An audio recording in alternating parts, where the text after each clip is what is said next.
From India, for the world, the India Story, the show for the global citizen.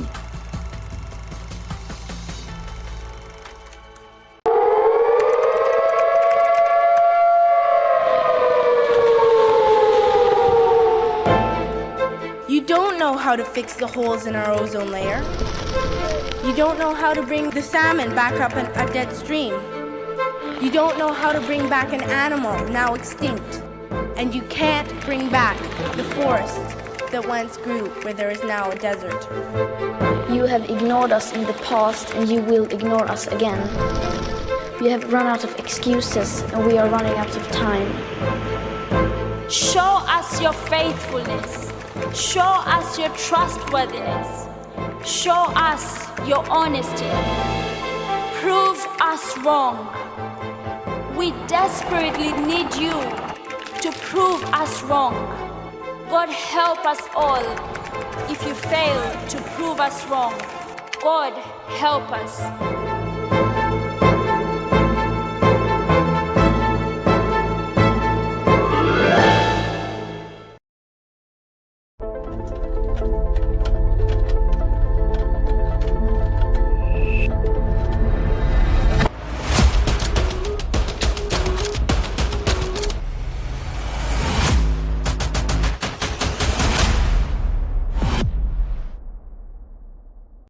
Hello, welcome to This World. Vladimir Amelyan joins us from Kiev, and he is currently on the front line fighting Russian troops. We believe that world should be ruled by democracies. I was interviewing you on television a couple of weeks back. That's right. And you said, if you really want to understand Jerusalem, why don't you come here and see it? And you came. Here I am. Mass shooting after mass shooting after mass shooting. Why this cannot be fixed? Therefore,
hello and a very warm welcome. You are watching Gravitas with me, Molly Gambhir. Here's a quick look at what's lined up for you on the show tonight.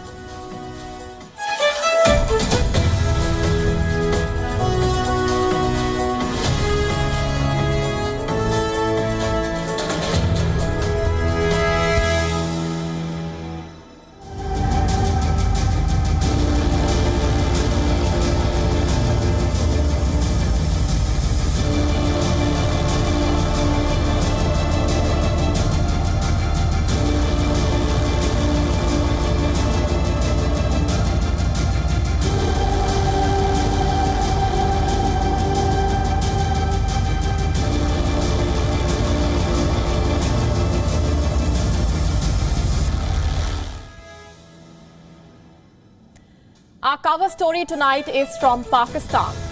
Are Christians in the country under attack? Have a look at what happened today. Just a few hours ago, 4 churches in the country were attacked. 4 churches. Christian homes were vandalized and set on fire. But the question is, why exactly did this happen? And the answer in one word is blasphemy. And this is a story that repeats itself in Pakistan time and again, a horror tale playing on loop. But again, is blasphemy an excuse to target minorities in the country? Tonight on Gravitas, we discuss this and more and get to the latest from on the ground. Also on the show for you tonight, did Russian spies pose as journalists. We tell you what reports are saying and where the investigations are headed. Is this just the tip of the great Russian spy ring? Is China building a runway near Vietnam? And what exactly does this mean? What games is the dragon playing? We get you the latest from India's Himachal Pradesh landslides, where over 60 people have died so far this week. According to reports, 1 in 10 Indian women own cryptocurrency. We tell you what the numbers suggest and why this is a story about financial independence.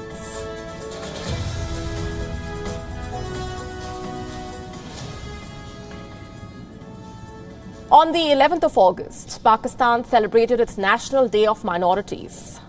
Now, on paper, it was a celebration of brotherhood and tolerance in Pakistani society. But in reality, it was yet another day of brutality against minorities, once again in the name of blasphemy. And in case you are wondering how Pakistan does that, let me show you. Have a look at these images. This is how Pakistan is uplifting its minorities. These visuals are from the city of Faisalabad in Pakistan's Punjab province. They show a group of extremists vandalizing a church. Why? Over allegations of blasphemy. Now, here's what we know so far. Let's just piece together the developments. Hundreds of people armed with sticks and batons stormed a local Christian colony in Faisalabad's Janwala area on Wednesday morning. Here, they attacked and set ablaze 4 churches and several adjoining buildings. The churches attacked include the Salvation Army Church, United Presbyterian Church, Allied Foundation Church, and Sherunawala Church. Now, these attacks were apparently triggered by the alleged blasphemous actions of 2 local Christians, and there is no clarity yet on what blasphemy they committed. But fundamentalists and extremists don't need clarity, you see. A rumor, a whisper is enough to bring out the vengeance lying below a thin surface. And now have a look at this tweet. It's from the moderator bishop of the Church of Pakistan. He posted several images, in fact, of the extremists attacking the church. Attached was a heart-wrenching caption. It read, and I'm quoting from it, "Words fail me as I write this. We, bishops, priests, and lay people are deeply pained and distressed at the Janwala incident in the Faisalabad district in Pakistan. A church building is being burnt as I type this message. Bibles have been desecrated and Christians have been tortured and harassed, having been falsely accused of violating the Holy Quran. We cry out for justice and action from law enforcement and those who dispense justice and the safety of all citizens to intervene immediately and assure us that our lives are valuable in our own homeland that has just celebrated independence and freedom." Those are some strong words there. So what exactly are Pakistani authorities doing about this is the immediate question. Are they doing anything at all, in fact? Well, the Punjab police saying that it has launched an investigation, not action, just an investigation. An investigation that may take up the rest of our lives. And as for Pakistan's leaders, they haven't even acknowledged the incident, leave alone condemning it.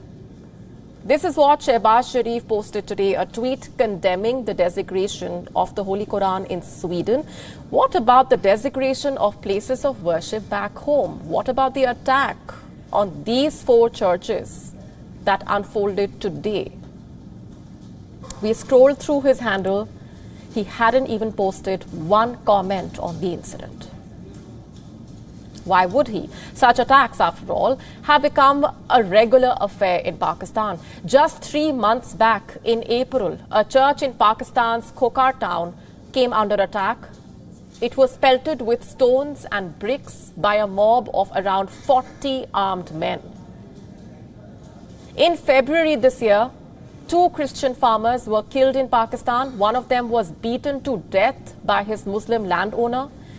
In January, a guava farmer was gunned down for resisting the stealing of fruits from his orchard.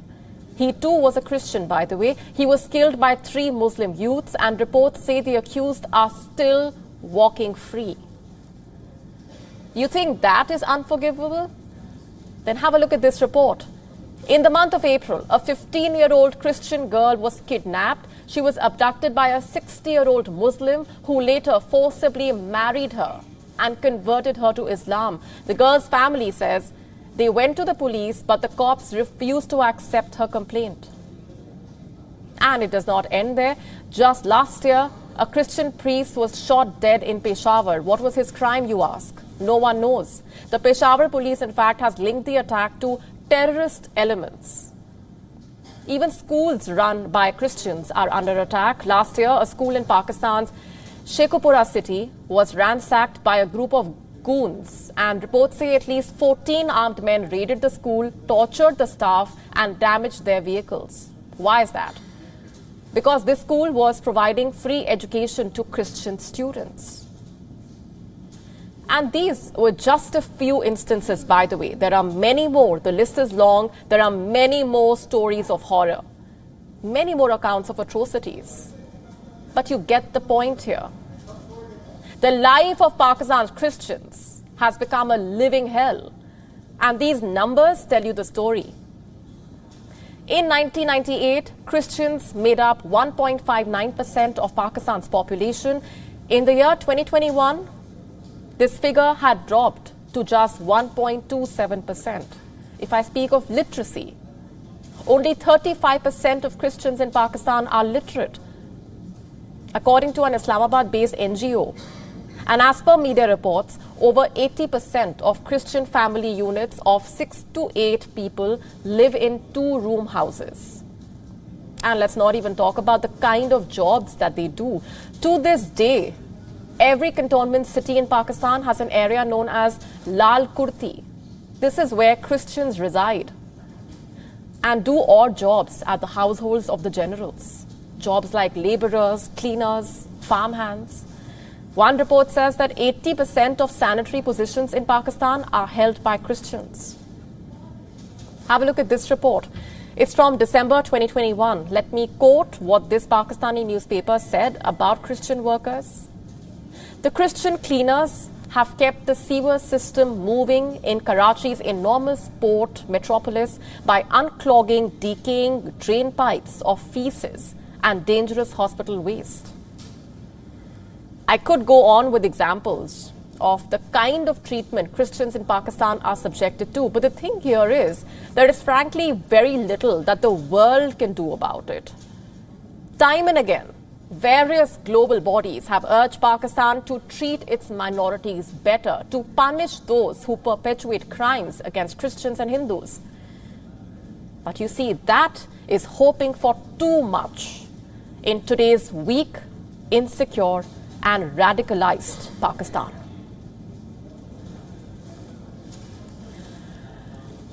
And our next story is about an alleged Russian spy ring. The UK police have arrested 3 Russian spies. They have been accused of posing as journalists. In fact, reports say they aim to carry surveillance on targets in London and Europe. The 3 alleged spies are Bulgarian citizens and are among 5 people arrested under the Official Secrets Act. Reports say they were working for the Russian security services. The 3 alleged spies in question are 45-year-old Orlin Rosev from Norfolk, 41-year-old Bezer Dazabazom from northwest London, and 31-year-old Katrin Ivanova from northwest London. The alleged spies have been charged with possessing identity documents with quote-unquote improper intention. The focus point is that they did not only have a fake ID for the UK. The 3 miscreants had fake passports and IDs for Bulgaria, France, Italy, Spain, Croatia, Slovenia, Greece, and the Czech Republic. Can you believe that? How did the spies even manage to stay undercover? They did that through posing as journalists, allegedly, from American television companies. Scotland Yard officers, in fact, saying that they found forged press cards and uniforms for the Discovery and National Geographic channels. Reports say the spies used the cover to target London, Germany, and Montenegro. Reports show that Elon was the leader of the forgery operation. In his guest house in Norfolk, people found equipment to produce false documents. The man also has a history with Russian authorities. Rusev owned a business which was involved in signals intelligence. That simply means providing services in intercepting communications or electronic signals. He was also an advisor to the Bulgarian Ministry of Energy, which was led by a pro-Kremlin Bulgarian Socialist Party member. The Zam, Bazov and Ivanova, on the other hand, were very non-controversial. Reports say the couple moved to the UK a decade ago and lived in a flat in northwest London. Ivanova was reportedly a laboratory assistant for a private health business, and Dezabazov described himself as a hospital driver. Even their neighbors had good things to say about them. The couple had clearly done their homework on how to stay undercover. Now, you see, the UK is no stranger to similar Russian intelligence operations. In the year 2006, a former Russian intelligence officer, Alexander Litvinenko, was killed after being poisoned by assassins working for the Russian state. In 2018, Russian operatives tried to murder a former double agent, Sergei Skripal. They used a deadly chemical nerve agent called Novichok, and later in the same year, a woman was killed by the same nerve agent which had been left in a perfume bottle. Authorities suspected the same Russian operatives. You see, Russia is known to place operatives abroad under a diplomatic cover. The state's main security services, the domestic FSB, the SVR Foreign Intelligence Service, and the GRU military intelligence have often posed operatives as Russian business people, tourists, or even journalists. But the war has made things a lot harder. Many of the spies who are under diplomatic cover have been expelled. The Center for Strategic and International Studies says that nearly 450 diplomats were expelled from Russian embassies in the first 3 months of the war. Moscow has now resorted to riskier and less conventional methods of spying. It is activating sleeper cells and passing espionage work to unofficial agents. And these agents could be third country nationals, also known as illegals. They can be Russians posing as third country nationals who spend several years building up their cover. The illegals traditionally do minimal active espionage work, and that allows them to blend in with the society and carry on with the longer term missions. But in the past years, at least 7 alleged illegals have been unmasked in the West, and they include Norway, Brazil, the Netherlands, Slovenia, Greece. Reports say some illegals have escaped and are back in Russia, but others are still under arrest. So could the UK be on track to break the great Russian spy operation? We will be keeping an eye out for the latest. Meanwhile, China is watching closely as US cobbles together a great metaphorical sea wall against China. Reports say Beijing is on high alert, quote unquote, as US President Joe Biden hosts leaders from Japan and South Korea at Camp David this week. And this meeting is aimed at deepening technological as well as defense ties. Now, this is a significant moment in the US-China race for global supremacy. US officials are gathering leaders of these influential countries, Japan, South Korea. Biden has in fact invited the Japanese Prime Minister and the South Korean President to the presidential retreat at Camp David.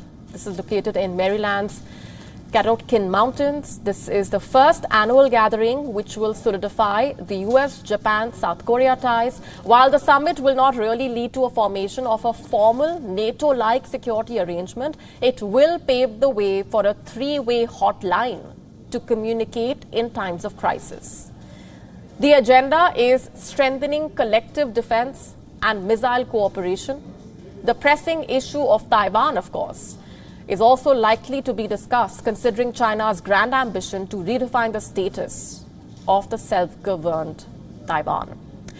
This as the Asian nations work to mend their tattered diplomatic ties in the face of greater regional threats posed both by China's rise as well as North Korea. Now for the interesting bit. Let's just take you back a few months ago when South Korea and Japan made headlines by holding their first joint summit in over a decade. A momentous occasion indeed, considering the years of tension, disputes that had strained their relationship, stemming from historical conflicts, including Japan's occupation of Korea. Yet, against the odds, these nations embarked on a path of reconciliation, compromise, seeking to mend the fractures of the past. But you see, it's not just bilateral relations at the heart of this meeting. America has well-established defense arrangements with both Tokyo as well as Seoul.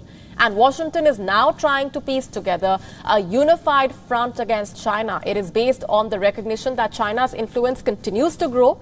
The US sees the importance of fostering a tighter collaboration between its Asian allies, and the specter of China's rising power beckons these countries to work together.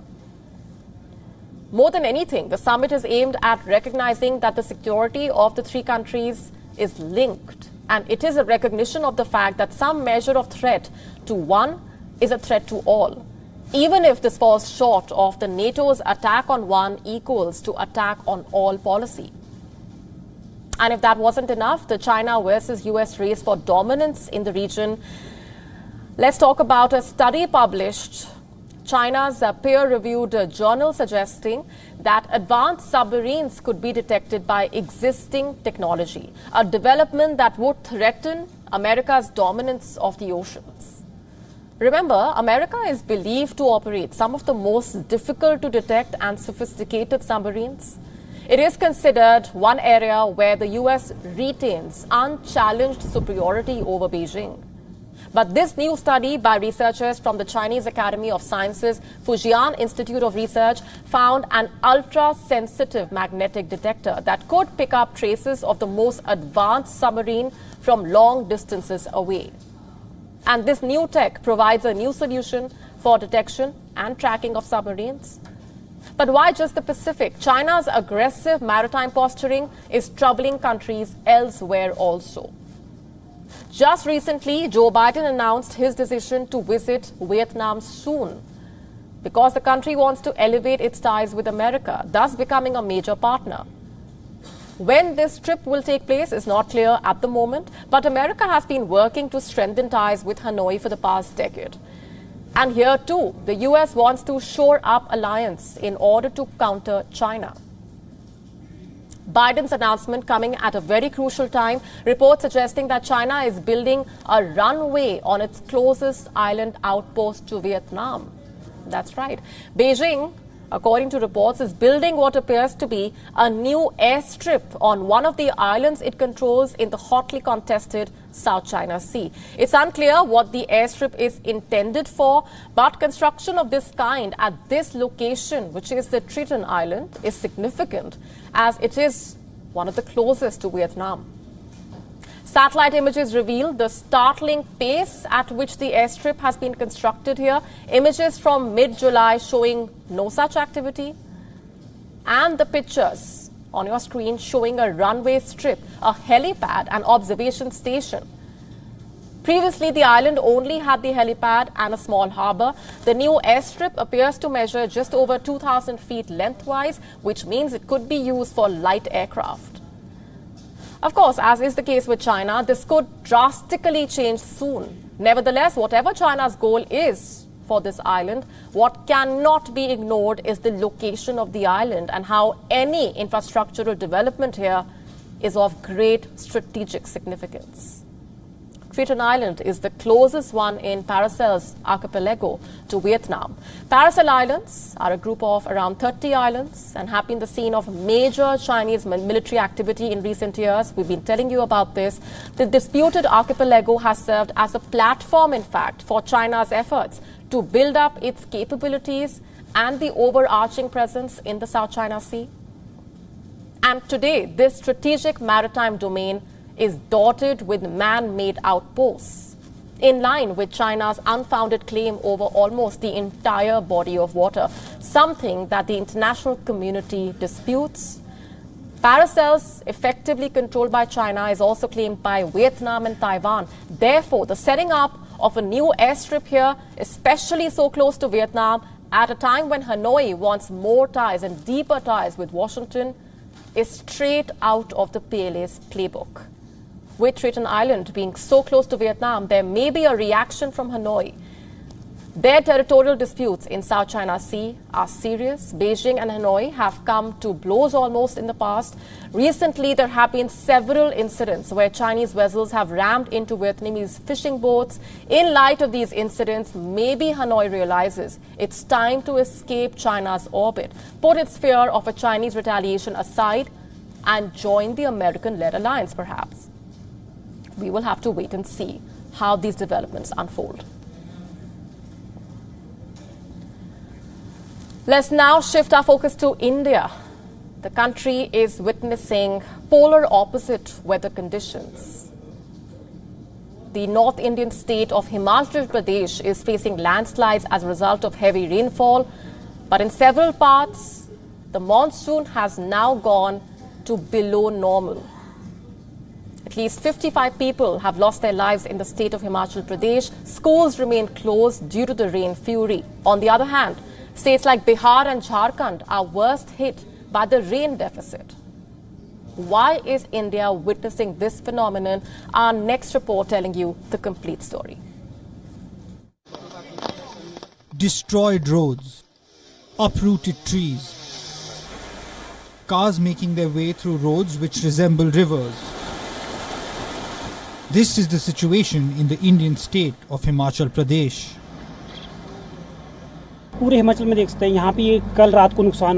You can see it. Landslides are happening all over Himachal Pradesh.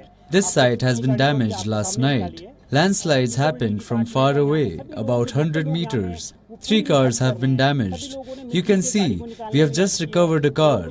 The Public Works Department and all the locals here are helping us to remove cars through the cleared roads. The landslide damage is occurring all around Himachal Pradesh. Officials say the state has seen over 157% surge in rainfall. The Indian Met Department has forecast heavy to very heavy rainfall, and this only spells bad news for the people of Himachal Pradesh, where heavy rainfall, landslides and cloudbursts have already taken away several lives.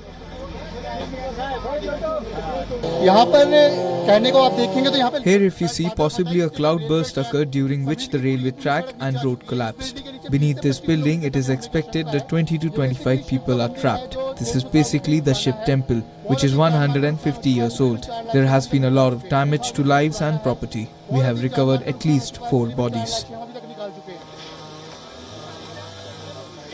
Authorities are unable to find the victims' bodies, while the victims' family members wait to see the remains of their loved ones.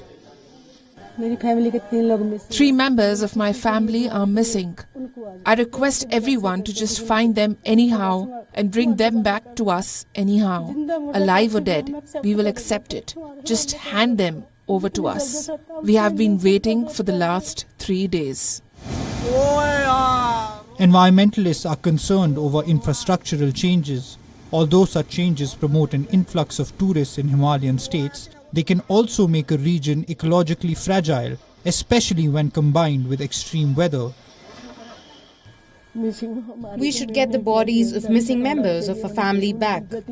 We should get a glimpse of them for the last time and set their souls free. We have no doors left open for us now. We should get their bodies back.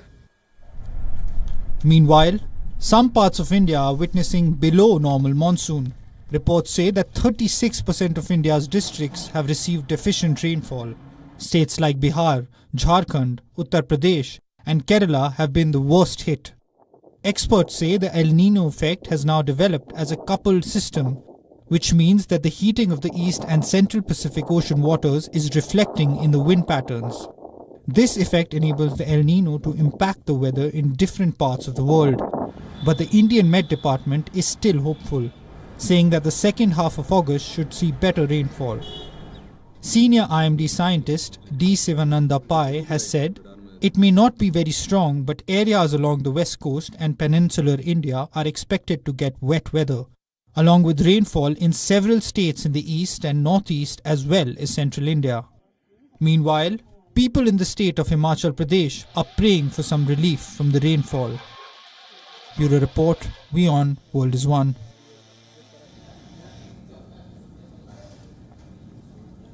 And our next story is about Donald Trump, the former president of the United States. The legal web that he is caught in has become all the more tangled. He has been indicted in a fourth case now.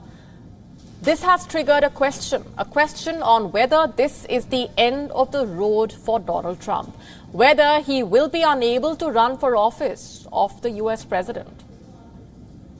We'll now take you through the charges that he faces and understand the implications of each one of them over the next few minutes. Let's just start with the latest indictment. On Monday, Donald Trump was charged in Georgia over his alleged efforts to overturn his 2020 general election defeat in the state. And the probe primarily concerned the recording of a phone call between Trump and Georgia's Secretary of State. In this phone call, Trump allegedly asked him to arrange 11,780 votes so that he could overtake Joe Biden. The grand jury looking after the case says that these actions were aimed at invalidating his defeat, and so they have issued a new round of legal charges. What happens next? The trial may take some time as the prosecutors have to formulate a quote-unquote novel set of questioning. Given the rarity of such cases, this delay can actually end up benefiting Donald Trump to pick up his 2024 election campaign. Reports say he may even request the court to move the case to some other part of the state, citing the potential of biases in the current jury. But the question is, how many cases will he ask the court to relocate? Because besides this indictment, Donald Trump is facing 3 others, remember. The second one also concerns the 2020 federal election. It has been filed in the District of Columbia. The charges include conspiracy to defraud the United States by plotting to overturn election results, the conspiracy to obstruct an official proceeding, including the congressional certification of Joe Biden's victory. And these charges carry a prison sentence of 5 years and 20 years, respectively. The third case concerns classified documents. It has been filed in Florida. The charges include willful retention of classified documents related to military activities and nuclear weapons. There is one count of conspiracy to obstruct justice by hiding these documents from a jury, and another count of making false statements by lying about their whereabouts. And these charges, by the way, carry a prison sentence which ranges from 5 to 20 years. And the third case concerns hush money payments. It dates back to his 2016 presidential campaign. The charge is that Donald Trump made hush money payments to bury allegations of extramarital sexual encounters. And who did Donald Trump make these payments to, allegedly? Apparently to Stormy Daniels, a famous American porn star. The prosecutors say Trump falsified his business records to hide the fact that he made such payments.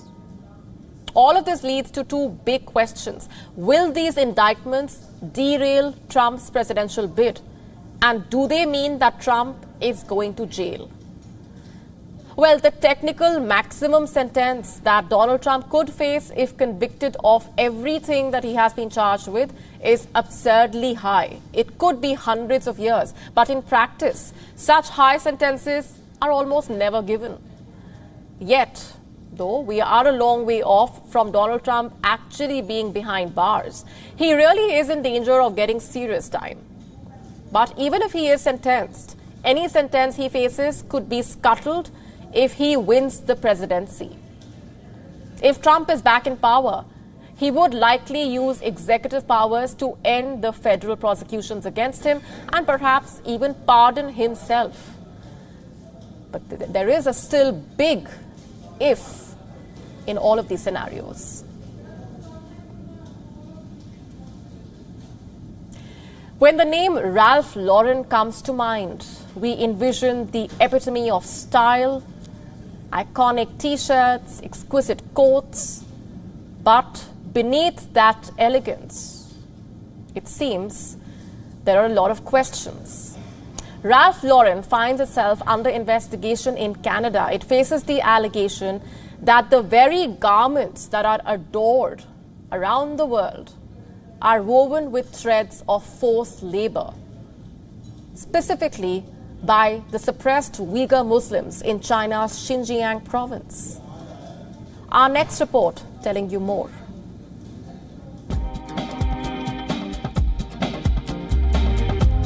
Classy, timeless, sophisticated. Those are the tags fashion giant Ralph Lauren likes to be known for.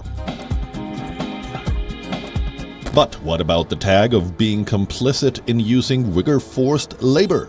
Is that a tag the brand will have to deal with? Well, Canada's corporate watchdog has launched an investigation into Ralph Lauren's Canadian unit. They are investigating allegations that the fashion giant used forced labor from China's Uighur minority.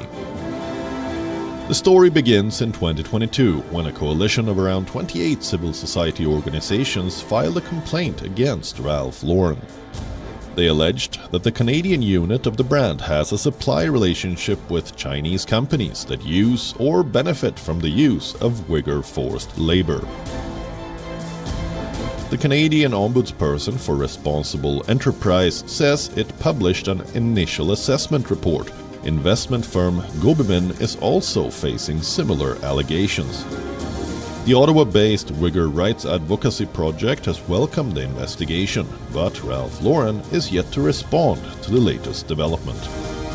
This, by the way, is not the first time a leading fashion brand has come under fire over forced labor allegations. In the last few years, several large US and Canadian multinational companies have been accused of using Uighur forced labor, either directly or in their supply chains. According to human rights groups, brands continue to source from the region or from factories connected to the forced labor of Uighur people. Millions of Uighur people in the Xinjiang region of China have been subjected to human rights violations. Many of the world's fashion brands are guilty. Xinjiang, which is home to the Uighurs, produces 85% of China's cotton. It also accounts for at least 20% of the global supply. This cotton is distributed to factories across the region and country, which makes the traceability of forced labor extremely difficult. Even though some big companies say they are investigating these claims, the question arises, how can one be sure that their sourcing partners have not been part of this system of modern-day slavery? According to rights groups, over 1 million Uighurs and other Muslim minorities are held in re-education camps in Xinjiang. In these camps, they are subjected to forced labor.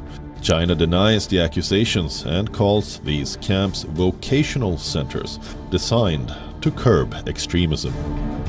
Meanwhile, UN High Commissioner for Human Rights has described the treatment meted out to Uyghurs as crimes against humanity. China's poor human rights record in Xinjiang has led to growing global outrage. But will the fashion industry take a stand? As more and more high-end brands face accusations of having links to an already exploitative system.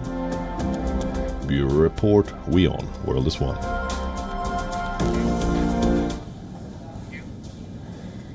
How financially empowered are Indian women?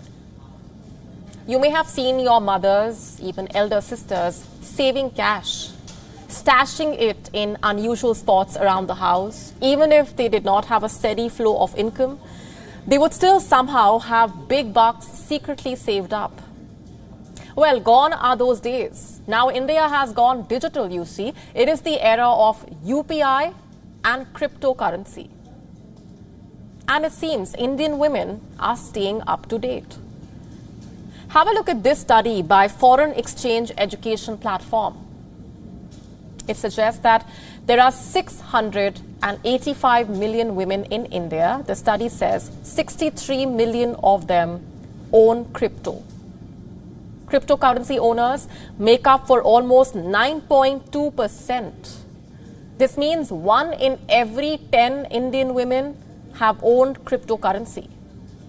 It is the third highest share in the world, by the way. And what does that tell you? That the women of India are taking charge. They are making their own money and investing it. And they are financially independent and empowered. While India stands at the third rank, Vietnamese women top that list. More than 12 million of them have engaged with cryptocurrency. Although the number is far lesser as compared to Indian women, the share of the crypto owners against the total female population of Vietnam stands at a whopping 24%. The Philippines comes in second. Nearly 5.5 million of its women are crypto owners. They make up for 9.6% of the total Philippine women. Did you notice how all the top spots are occupied by Asian women? And where do they stand against men? In India specifically, 60% of total crypto owners are men, while 40% are women. There is a disparity of 20 percentage points, giving India the 8th rank worldwide. Vietnam again tops the list, with 53% of its crypto owners being men, 47% being women. Indonesia is at the second spot, with a male and female share of 57% and 43%. At the third place, Kenya and Colombia, where women make up 42% of the total crypto owners in both the countries. You see, more and more women around the world are turning to cryptocurrency for investment, and in some countries, they stand neck and neck with men. But let's just zoom in on India for a bit. Between 2021 and 2022, women have given men a run for their crypto. Let's just look at some facts and figures here from this survey itself. It was conducted by Indian crypto platform Wazir X. The platform clocked a 3.3% increase in trading volume by women. Urban centers have a dominant position. Most Indian women investors come in from Maharashtra, Tamil Nadu, Karnataka, Gujarat, and Rajasthan. Women investors now have combined crypto worth over 350 crore rupees in their balance. That is almost $43 million. And we are talking about just one platform here. On an average, every woman on the platform owns crypto worth 9,650 rupees. That is roughly 116 in dollars. Interestingly, it's almost 30% more than the average value of crypto held per male user, which is 6,676 rupees or $80. Why are Indian women rushing to invest in crypto? According to the survey, most say they want to attain financial independence. Some even cite high returns and potential utility. Others feel it boosts their social standing and makes them appear more financially knowledgeable. The motivation differs, but the result is the same, you see. Indian women are taking charge and they are only going to move forward. Our next story comes from Iraq. The country's soaring temperatures are making both animals and human beings suffer. We now take you to Baghdad. This is the story of how animals in its only zoo are suffering as a result of the rising temperatures and other factors. Take a look. This is Baghdad's only zoo. As the scorching summer heat continues to make people sweat, animals in the zoo are suffering as well. The Iraqi capital has been dealing with punishing heat, with temperatures on Monday breaching 50 degrees Celsius for the second day in a row. These Siberian tigers were seen panting incessantly beside a pond at their zoo enclosure. The felines from far eastern Russia are more suited to living where temperatures drop to extremely low levels than in one of the hottest cities in the world. Most of the animals in the zoo come from hot regions, except for the Siberian tiger, which lives in Alaska and in cold regions where temperatures can drop to minus 20 degrees Celsius and even less. The zoo's condition only makes things worse. These cages were built in the 1970s, since 1972 or 73 when the zoo was first opened. Over the past years, some of these cages were rebuilt, but they are not compatible with the international standards. There are roughly 900 animals here, including lions, exotic birds, bears, and monkeys. Most of these enclosures are open air and suit animals that live in hot climates, but not for animals accustomed to the cold. Efforts have been made to bring in some respite. We made ponds for some animals like the bears and the tigers that need to swim every day. This water is cleaned and filled every day, so it needs care. We also use air conditioners, which we have in most animal cages. We provide what we can, from air conditioners to ponds for swimming, in order to tone down the effect of climate change in Iraq. The animals are able to adapt. According to the United Nations, Iraq is one of the 5 countries in the world most touched by the effects of climate change.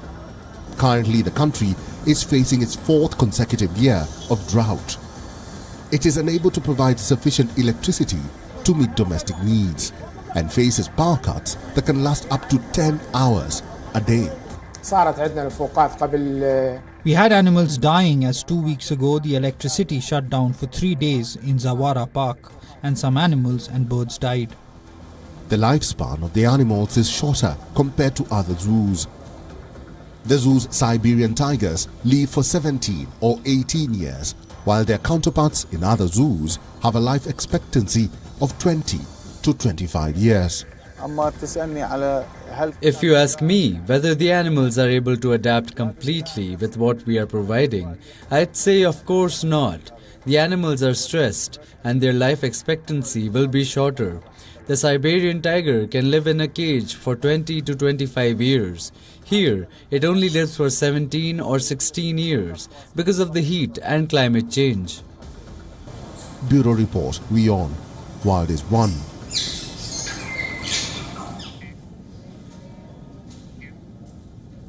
What would you do if a website did not load right when you clicked on the link? Would you wait? Or would you simply exit that page? Various statistics and surveys suggest about 50% of netizens would hit the close button. And this is the latest trick, it seems, that Elon Musk is using to get back at his critics. Let me explain it to you. X, formerly known as Twitter, is slowing down, allegedly, access to certain websites. It is delaying the opening of various links by 5 seconds. And you know what?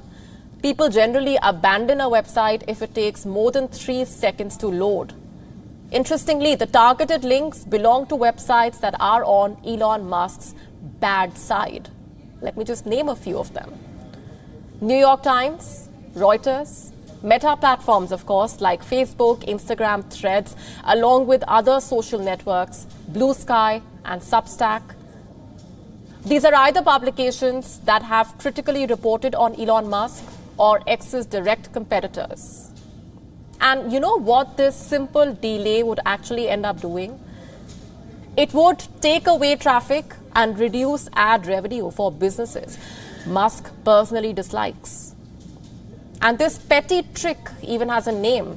It's called throttling. And quite literally, it throttles a website's traffic. Online companies poured millions of dollars into ensuring that their websites open as quickly as possible, and Musk's move is throwing those dollars down the drain. Businesses know that even tiny delays can cause their traffic to plunge, that users would grow impatient and ultimately go elsewhere. 5G is here. Who has the time or even the patience to wait for a website to load? And Elon Musk sure knows his game. It's not entirely clear how long this throttling has been going on for, apparently, but the Washington Post reports that delays to Times articles began on the 4th of August. This was the same day when Elon Musk went on a tirade against the news organization. He even called it a racial genocide apologist. The rivalry has been going on for a while. Musk has berated the news platform as propaganda-driven, called it names, which I cannot say on air, even called for people to cancel their subscriptions. In April, in fact, he removed the verified badge from the news outlet's official account. Viewers were left puzzled which account was real, which was fake. And now comes the throttling. As I told you, the delays also affected X's rivals. Not only was Substack throttled, but links to the social network site were also marked unsafe. And why did this happen? The move, interestingly, came after Substack announced a new feature. It's called Substack Notes. It offers the newsletter authors and their readers a Twitter-like experience. Maybe Musk has become a little too defensive since the arrival of Threads. But has he ever hesitated from using X's technical tools to pursue personal grudges? He has not. In December, Twitter banned an account known as Elon Jet, which tracked Musk's private jet. It also banned journalists who reported on the episode, suspended Mastodon's official account for referring to the account in a tweet. The platform used technical hurdles to stop Twitterati from accessing Mastodon as unsafe, also blocked users from adding Mastodon links to their profiles. But what was it really unsafe for? Or who was it really unsafe for? The users or Elon Musk's ego? That is a wrap on this edition of Gravitas Tonight. We are leaving you with Gravitas images. Thanks very much for watching.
It's easy to tell you a flat story. It's easy to show you what's happening around